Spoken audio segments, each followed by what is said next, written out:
What if I told you that Charvet, the oldest shirtmaker in France, the house that dressed Proust, Churchill and John F. Kennedy, quietly stopped being independent this July, and the luxury press reported it as good news? That is the trick. The conglomerates do not take these houses by force anymore, they take them by rescue, and the families who spent 2 centuries refusing to sell are running out of reasons to keep saying no. Welcome to the Luxury Meltdown. These are 10 shirt makers the old money world actually uses, ranked by how close each one is to being swallowed. Some are already gone and still trading on the name. Some are one retirement away from the same fate. And a few are, for now, genuinely untouchable. Number 2 is the last shirt maker on the most famous shirt street on earth, still owned by the families whose names are above the door. 3rd generation, still cutting by hand in the back of the shop. And number 1 is a house you have almost certainly never heard of, in a village in southern Italy that most Italians could not place on a map, which has never opened a second location, never sold a share, and was chosen by a future King of England to make his wedding shirt.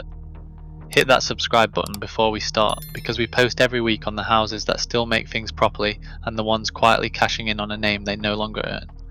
This is knowledge the luxury industry would rather you did not have, and we are putting it back where it belongs, which is with you. So let's get into it. 10 shirts only old money wears, ranked from compromised to absolutely untouchable. Number 10, Charvet, the house that invented the shirt shop and just lost its independence.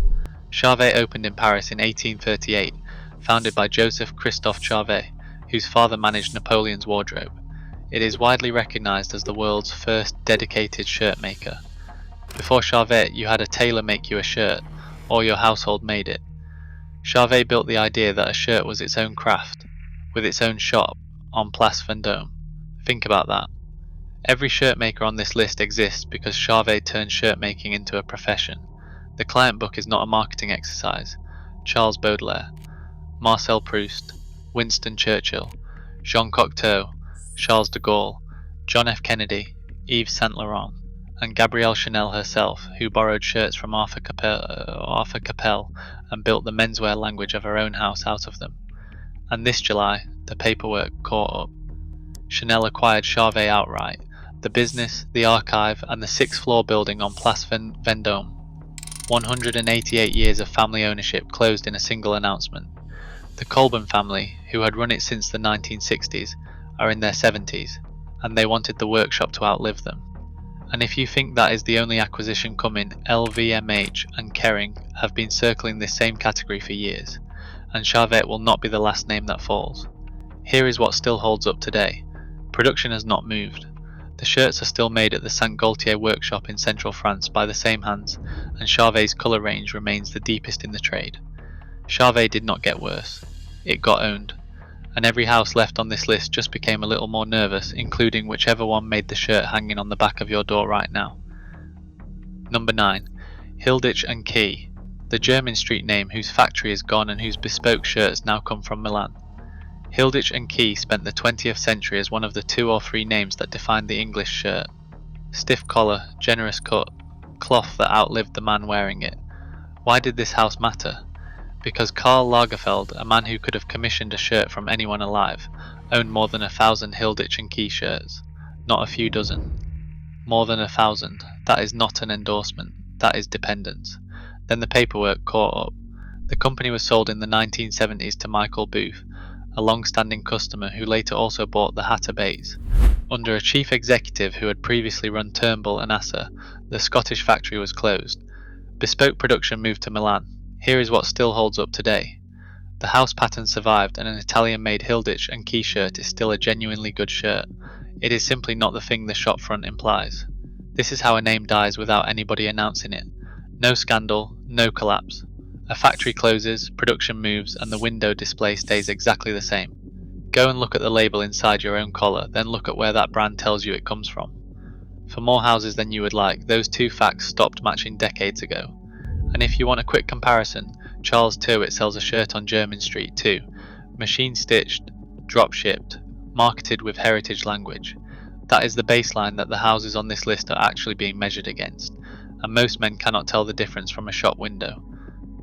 Number 8. Turnbull and Asser. Sold 40 years ago, still making shirts in England and now doing the buying itself. Turnbull and Asser began in 1885 in St James's, when a hosier named John Arthur Turnbull went into business and was later joined by a salesman called Ernest Asser. They took premises on Jermyn Street in 1903 and never left. Here is the credential that matters. When the then Prince of Wales was granted the power to issue royal warrants in 1980, the very first one he gave went to Turnbull and Asser. Not to a tailor, not to a bootmaker, to his shirtmaker. A royal warrant is not a marketing phrase. It is a formal appointment by the Crown, renewed only by continued use. He has bought shirts there since he was a boy, and still does as king. And the paperwork caught up in 1986 when Ali Fayed, younger brother of the former Harrods owner, bought the company. It has been in the Fayed family ever since. Here is what still holds up today. The shirts are still cut and sewn in England at the Gloucester factory, which employs over 100 people. That is not a heritage story. That is a payroll. And this year the house did something nobody else on this list is positioned to do. Chairman James Fayed and Roberto Menichetti took a majority stake in the Northampton shoemaker trickers. Turnbull and Asser is no longer prey. It is a buyer. Being owned is not automatically being ruined. But it does mean the decisions about your collar are made by someone whose name is not on the door, which is true of very nearly every shirt in your wardrobe right now. Number 7. Luigi Borrelli. The Neapolitan house that scaled, and in scaling became worth buying. Luigi Borrelli was founded in Naples in 1957, and it is one of the names that carried the Neapolitan shirt, the camicia napolitana, out of Italy and onto the backs of men who had never set foot in Naples. The Neapolitan shirt is a genuinely different object from the English one. The collar is unlined and soft. The shoulder is gathered by hand so the sleeve has somewhere to move. The buttonholes are sewn by hand. Nothing about it is stiff, and that is the entire point. The English shirt was built to hold a shape. The Neapolitan shirt was built to follow a body, and the market caught up. Over the last 2 decades, Neapolitan shirting went from a regional habit to the default language of expensive menswear, and Borrelli was one of the handful of houses that made that happen. Here is what still holds up today. It remains a family name producing in Naples, and the handwork is real handwork rather than a marketing description of handwork. But scale cuts both ways, and this is the mechanism nobody explains. A house small enough to run out of one room cannot be bought, because there is nothing to buy except the person. A house large enough to supply the world absolutely can be. Borrelli built the distribution, the volume and the recognition that make a business attractive to a conglomerate, which is precisely the position Charvet was in this July. Look at your own shirts. The ones with the widest distribution are the ones most likely to change hands next. If you are starting to see the pattern here, if you are realizing that the very thing that made these houses famous is the thing that made them purchasable, do me a favor and hit that like button. It helps this video reach men who buy shirts on purpose rather than by accident, and if you have not subscribed yet, we do this every single week. Number 6. Finamore, the oldest shirt maker in Naples, founded by a woman, still run by her family.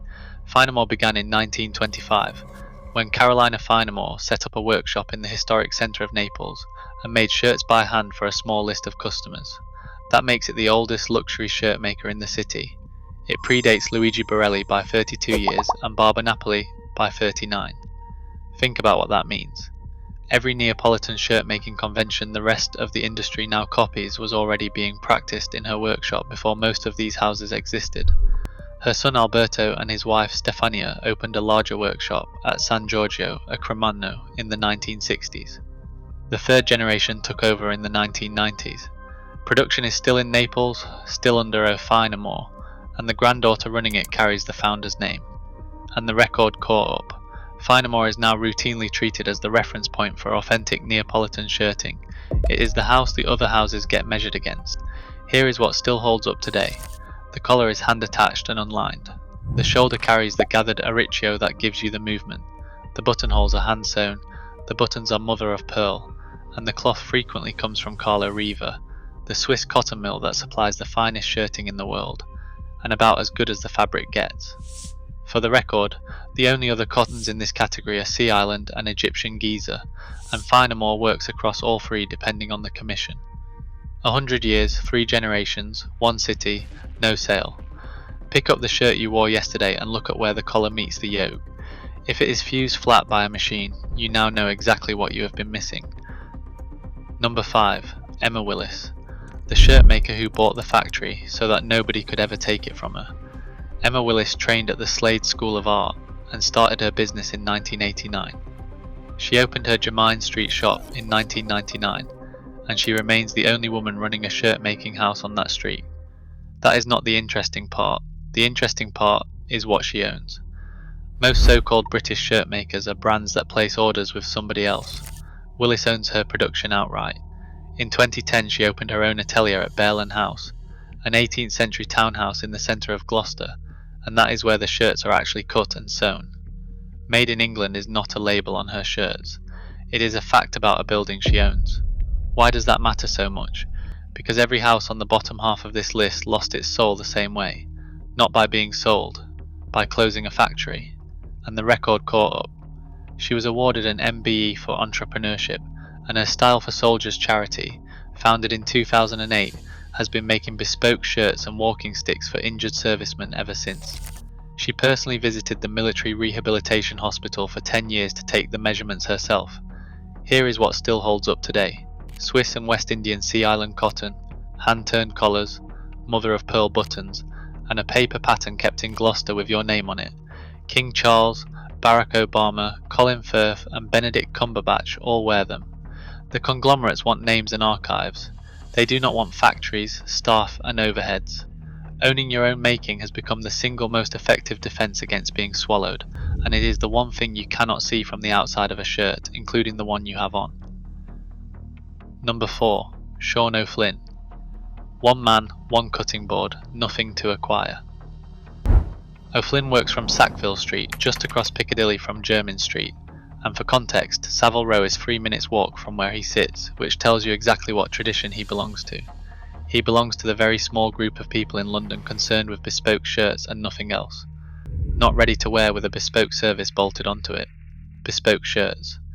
Here is why the address matters. Sackville Street sits in the tailoring quarter rather than the shirt shop strip, and O'Flynn operates the way a bespoke tailor operates. Your pattern is cut for you, kept and adjusted as your body changes over the years, and the record caught up on how rare that has become. Across the whole of London, the number of people making bespoke shirts exclusively is now counted on one hand. Here is what still holds up today. A first shirt takes time and a fitting, and there is no way around that. It is not inefficiency, it is the product. What you get back is a pattern that belongs to you, and a shirt cut for the shoulder you actually have rather than the shoulder a size chart assumed you had. And this is where the acquisition logic collapses entirely. There is no factory, no distribution network, no archive to license. The entire value of the business is one man's hands and one man's eye, and a conglomerate cannot buy that, because the instant you scale it, it stops existing. The smallest houses turn out to be the safest houses. That is the exact opposite of what the luxury industry has spent 40 years teaching you, and it is worth remembering the next time you are standing in a shop that has 300 locations. Number 3. Bud. A shop roughly the size of a hallway that has outlasted almost all of its neighbours. Bud sits in the Piccadilly Arcade, just off Jermyn Street, in premises so small the shop cannot really stock anything beyond shirts and the things that go with them. That constraint is the entire story.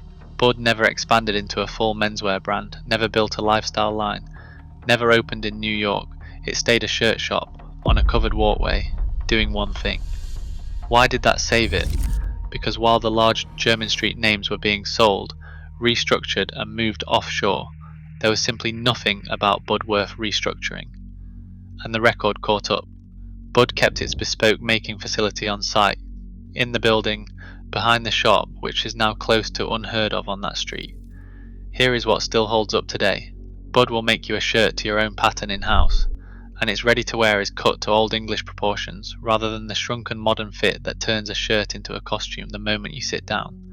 The house also keeps alive the small stuff that everyone else abandoned, from proper collar shapes to nightshirts nobody else bothers to make. Everything that made Bud commercially unambitious is precisely what kept it independent. No scale to acquire, no archive to license, no international footprint to plug into a group. Compare that to the last shirt you bought from a brand with a marketing department, and ask yourself honestly which of the two is more likely to still exist in 20 years. Number 2. Harvie and Hudson. The last family-owned shirt maker on Jermyn Street. 2 men founded it in 1949. George Hudson, a head cutter, and Thomas Harvie, who managed the store. Both had worked at another Jermyn Street shirtmaker and left to build their own. The war interrupted them. Harvie was sent to Burma, Hudson spent it cutting uniforms. They opened the moment they were able. Here is the fact that should stop you. Every other shirt-making name on Jermyn Street has been sold, absorbed, restructured or folded into a group. Harvie and Hudson has not. The business is run today by the third generation, Richard Harvie and Andrew Hudson, and the Hudson brothers, now in their 80s, still come into the shop, and the record caught up. Two families pulling in the same direction for more than 75 years, on the most commercially pressured 100 metres of retail in British menswear. Here is what still holds up today. Bespoke shirts are hand cut on site at 96 to 97 Jermyn Street, in twofold cotton poplin, with your pattern kept on file. The house designs its own exclusive cloths, a habit that began in the 1960s when Mr. Harvie made up shirts in bright striped pyjama fabric for a window display, and accidentally started a fashion that ran the length of the street. Churchill wore them, Sinatra wore them, Diana wore them, and the men who cut them still answer to the names above the door, which is a great deal more than can be said for whatever is folded in your drawer. Number 1. G. Inglese, a village workshop in Puglia that made a future king's wedding shirt and has never once left home. Ginosa is a small town in the province of Taranto, in the arch of Italy's boot. It is not a fashion city, it has no luxury quarter, and in 1955 a widow began making shirts by hand there to support her family, in the workshop that became Sartoria G. Inglese. Sit with that for a second. Not a house founded on capital or connections. A woman with no husband, a needle, and a town most Italians could not find on a map. Her grandson Angelo took over in the 1990s and then made the decision that every other successful shirt maker eventually reverses. He refused to move. No Milan showroom, no Paris flagship, no second workshop. Everything is still cut and finished in the atelier on Via Isola Caprera, and the record caught up in the most public way imaginable. When Prince William married, he could have chosen any shirt maker on earth, any house on Savile Row, any name on Jermyn Street. He chose the one in Ginosa. Silvio Berlusconi, Shinzo Abe and Donald Trump have all worn Inglese shirts, and Trump wore his to an inauguration. Here is what still holds up today. Every shirt passes through roughly 25 stages by hand. It is cut with scissors, sewn with silk thread, hemmed by hand, and finished with Australian mother-of-pearl buttons and Swiss cotton, specifically the kind of high twist fabric that sits in the same quality tier as Carla Riva and Egyptian Giza cotton. Angelo also runs a tailoring school because the only real threat to a house like this one is a generation with nobody left who can do the work. There is nothing here for a conglomerate to buy. No distribution, no scale, no archive to license. Just a family, a village, and a skill being deliberately handed to the next set of hands. That is what old money actually looks like, and it looks nothing whatsoever like the shirt most men are wearing right now. If you made it all the way to the end of this video, you have just learned something extraordinary. The shirt is the one garment where the distance between the name and the making is widest, and the houses worth your money are almost never the ones with the largest shops. Smash that like button if this changed the way you will look at a collar, and drop a comment below and tell me which one surprised you the most. Are you Team Bud, the shop the size of a hallway? Team Harvie and Hudson, the last family standing on Jermyn Street? Or Team G. Inglese, the village workshop that dressed a future king? I read every comment and I love hearing from you. And if you have not subscribed to the Luxury Meltdown yet, what are you waiting for? Hit that subscribe button and ring that notification bell so you never miss a video. We take the luxury industry's claims apart, one house at a time, and put the real information back where it belongs. I would love to have you on this journey with us. Remember, sometimes the most valuable thing in a wardrobe is not the name stitched inside the collar. Sometimes it is a village workshop that never wanted to be famous, still waiting for you to find it.